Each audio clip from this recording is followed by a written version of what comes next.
que pesa na hora da contratação de um profissional? A aparência física ou a competência? Foi esse o questionamento de uma telespectadora que enviou um e-mail para nossa produção. Rosilene Borges, de Ribeirão Preto, ficou indignada com um anúncio que pedia das candidatas à vaga medidas físicas determinadas. A repórter Muriele Fernandes mostra agora que, em alguns casos, a seleção realmente pode ser discriminatória. Como está desempregada há um ano, Rosilene fica sempre atenta às vagas de emprego na internet. Mas quando leu o último anúncio, se sentiu constrangida.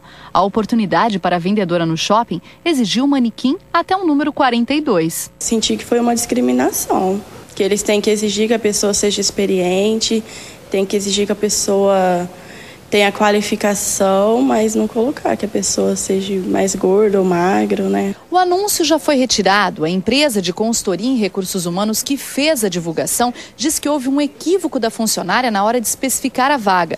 Por lei, essa exigência é proibida, porque pode caracterizar discriminação. É o que diz o artigo 3º da Constituição. Esta consultora de recursos humanos diz que nenhum desses itens podem eliminar o candidato do processo seletivo. Por uma aparência, pela idade, pelo sexo ou pela cor. A consultora diz que também sempre orienta as empresas, explica quais são as principais características que devem ser levadas em conta na hora da contratação.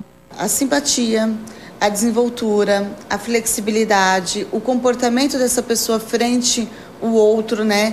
Então, nem sempre a aparência vai determinar que a pessoa é uma boa vendedora ou não. E nem sempre é fácil provar que foi discriminado na hora de se candidatar a uma vaga. Sobre esse assunto, nós vamos conversar ao vivo com um advogado que está agora com o repórter Guilherme Nali. Boa tarde, Guilherme. Boa tarde, Fernanda. Olha, como a reportagem disse, a lei proíbe qualquer tipo de discriminação.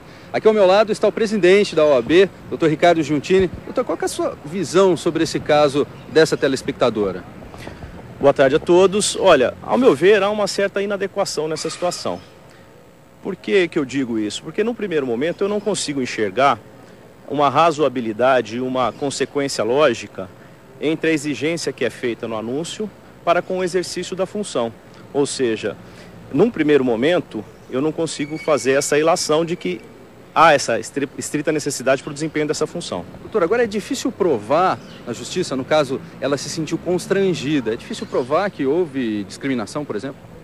Olha, é sempre difícil provar a discriminação, porque todos os requisitos precisam ser analisados. E nós vivemos num Estado democrático de direito em que existe o princípio da ampla defesa, evidentemente. Mas também existe o princípio da dignidade da pessoa humana e todos esses aspectos precisam ser sopesados. Sempre que for requerido, o Ministério Público do Trabalho, as delegacias do trabalho e o Poder Judiciário é que vai dar a última palavra no caso concreto. Agora, nesse caso, a exigência estava no reclame da vaga. Agora, tem casos que isso pode ser pedido de uma maneira mais velada, né, doutor? Exato. É comum nós vermos aí anúncios pedindo, por exemplo, a boa aparência. Quando a questão fica mais subliminar, fica ao arbítrio do empregador contratar ou não. E aí já fica muito mais difícil provar. Mas sempre que houver a situação e a pessoa se sentir ofendida, ela deve procurar um advogado de sua confiança e fazer valer os seus direitos. Tá certo, doutor. Muito obrigado pelas suas informações. Luciele. Obrigada, Guilherme.